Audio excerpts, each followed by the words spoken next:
আউযু বিল্লাহি মিনাশ শাইতানির রাজিম বিসমিল্লাহির রহমানির রহিম। দেশ ও দেশের বাইরে থেকে যে সমস্ত ভিউয়ার্স সাবস্ক্রাইবার বা শিষ্যরা ভিডিও দেখতেছেন সবার প্রতি আমার ভক্তিপূর্ণ সালাম, অন্য অন্য জাতির জন্য নমস্কার ও আদাব। আশা করি সবাই ভালো আছেন। আলহামদুলিল্লাহ আমিও ভালো আছি, আল্লাহ রহমতে আপনাদের দোয়া। আমি আপনাদের মাঝে আজকে যে ভিডিওটি নিয়ে আসলাম, এখান থেকে কিছু জ্ঞান অর্জন করতে পারবেন আমি বিশ্বাস করি। চার ওস্তাদের মাধ্যমে যে অর্জন করেছি আপনাদের মাঝে আমি কিছু তথ্য প্রচার করব, এতে করে আপনাদের উপকারে আসতে পারে। এই জন্য অনুরোধ করব ভিডিওটা শুরু থেকে শেষ পর্যন্ত দেখার জন্য। আমার চ্যানেলটা ঘুরে এসে দেখবেন, যদি ভালো লাগে চ্যানেলটা অবশ্যই সাবস্ক্রাইব করে সাথে থাকবেন, লাইক কমেন্ট করে মতামত জানাবেন, শেয়ার করে সবার মাঝে পৌঁছে দিবেন গুরুবিদ্যা চ্যানেলটি। একটা কথা দিয়ে শুরু করছি, যদি কারো কবিরাজি কোনো তান্ত্রিকে বন্ধ করে রাখে চালানির মাধ্যমে, খুলবেন কীভাবে এবং কি অহংকারী কবিরাজ তান্ত্রিকের বিদ্যা হরণ করবেন কিভাবে বা বিদ্যা নষ্ট করে দেবেন কীভাবে, এটাও সম্ভব। তার ছোট্ট একটা উদাহরণ আপনাদের মাধ্যমে আমি তুলে ধরব। ইনশাল্লাহ আশা করি ভিডিওর শেষ পর্যন্ত অবশ্যই দেখবেন। আমি এরকম ভিডিও বানানোর ইচ্ছে ছিল না।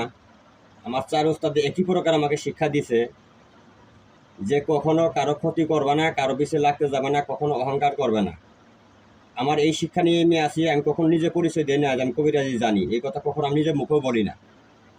যারা আমার কাছে আসে শিক্ষা করে বা কাজ করায়, ওরাই প্রমাণ পায়, ওরাই লোকজন পাঠায়, আমি কখনো নিজে বলি না। তার কারণ হলো ওই ওস্তাদের নিষেধ। ভরা কলসি কখন নড়ে না, খালি কলসর ঠন ঠন শব্দ করে। আর অল্প পানির মাছ লাফাই বেশি, মরও আগে, তাড়াতাড়ি মারা যায়। এটা আপনারা খুব ভালো করেই জানেন।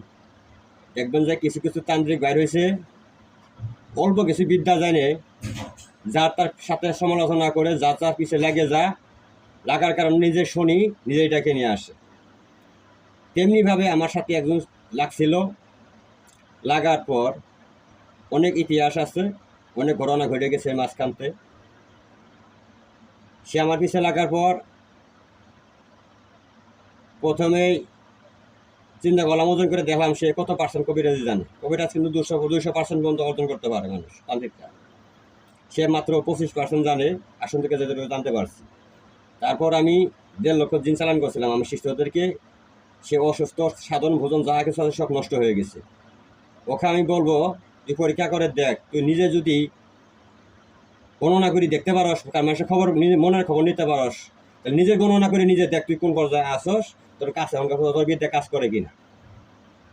সে সমস্যা হওয়ার পরে তার ওস্তাদের কাছে গেছে, যাওয়ার পর তার ওস্তাদের কাছে বলছে, বলার পর সে তার ওস্তাদের তুলে এসে দিয়ে আসন দিয়ে হাজির করে আমার সব বন্দি করে দিয়েছিল। আমি আবার নগদে উদ্ধার করে নিয়ে আসছি। আনার পর আমার শরীরে 11টা বান মারছে, আমি ফেরত দিছি। তারপরে দিন আবার 11টা বান মারছে, আমি ফেরত দিছি।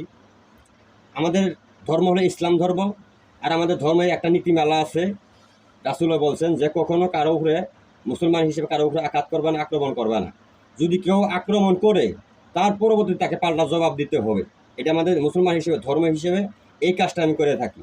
আমি কারো আগে ক্ষতি করি না। যদি কেউ আমার শরীরে আক্রমণ করে তাহলে কিন্তু ওরা আমি জীবন থাকতে ছাড়বো না।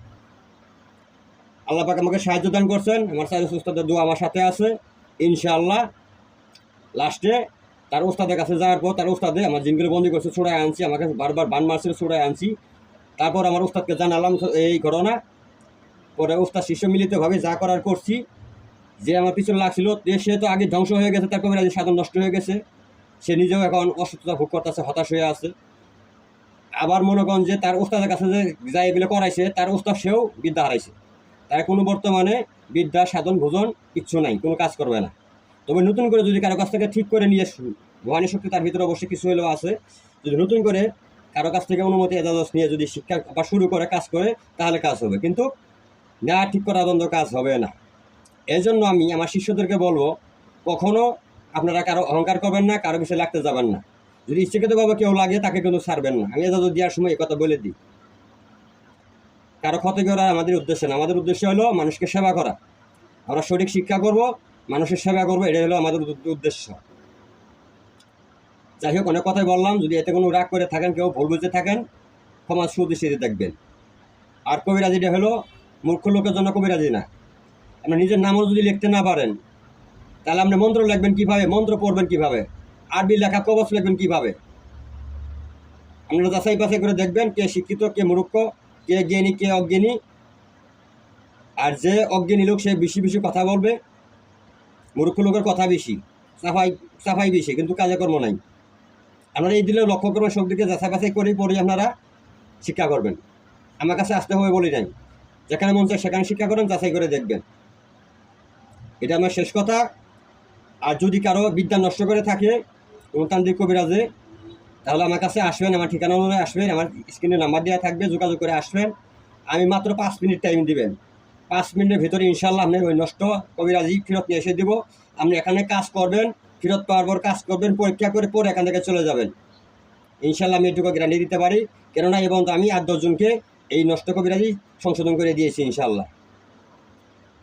আর একটা বিষয় হলো গোপন একটা তথ্য, এটা আমি বলতে ইচ্ছুক না, এটা বলাও যাবে না। কেননা কিছু ভণ্ডতান্ত্রিকের যারা মনে করেন 25% জানি 100% ক্ষমতা দেখা, এদেরকে মনে করেন নষ্ট করার কিছু কৌশল আছে। এগুলো আমি প্রয়োগ করতে এই মুহূর্তে যোগাযোগ মাধ্যমে দিলে পরে আপনারা হয়তো প্রয়োগ করবেন, ক্ষতি করবেন, দরকার নাই।